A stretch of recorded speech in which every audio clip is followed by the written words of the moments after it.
एक जंगल में एक बरगद का बहुत पुराना और बड़ा पेड़ था। उस पेड़ पर बहुत से पक्षी मिलजुल कर रहते थे।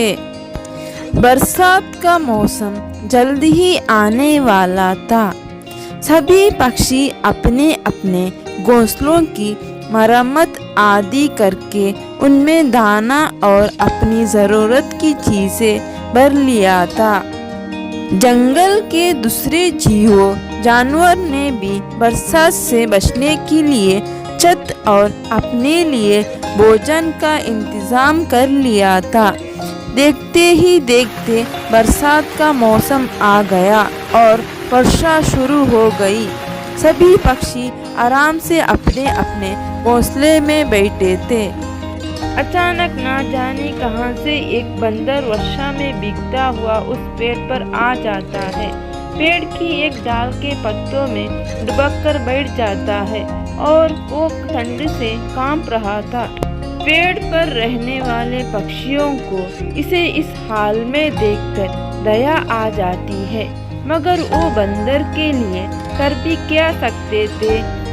उनके घोंसले भी इतने बड़े नहीं थे कि वो बंदर को उसमें खाना दे सकते थे। जहाँ सब पक्षियों को उस पर तरस आ रहा था, उसी पेड़ पर बाया नाम की छोटी सी चिड़िया को उस पर क्रोध आ रहा था। वो सोच रही थी कि कैसा मूर्ख है ये बंदर, इसके पास भगवान ने हाथ पैर दिए हैं।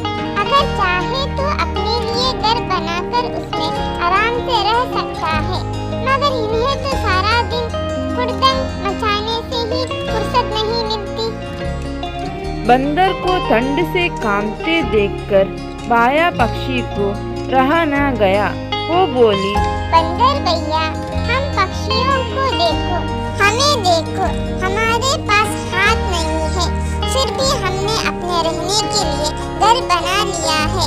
सर्दी धूप बरसात से अपने और अपने बच्चों की भी रक्षा कर लेते हैं। तुम्हारे पास हाथ पैर दोनों हैं, पर तुम उनका उपयोग सारा दिन शैतानी करने में लगाते हो। आप ना तो अपने बच्चों के लिए बरसात हो या ठंड, इससे बचने के लिए जरा भी नहीं सोचते। दिक्कत है आपके जीवन को। बाया पक्षी की बात सुनते ही बंदर को गुस्सा आ गया। उस मूर्ख बंदर ने ये बात नहीं सोची कि बाया पक्षी उसे उसकी हालत देखकर उसे समझा रही है।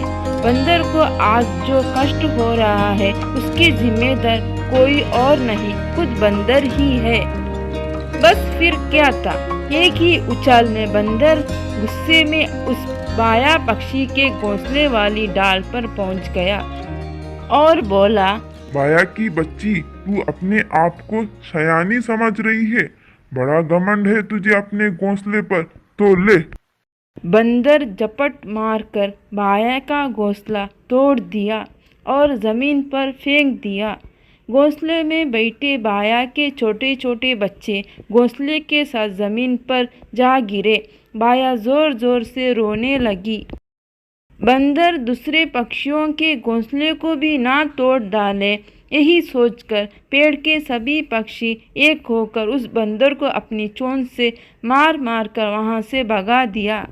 इसलिए कहा गया कि मूर्खों को सलाह मत दीजिए, नहीं तो अपना नुकसान तो कर ही कर रहे हैं, जाते जाते कहीं आपको भी हानि ना पहुंच दे।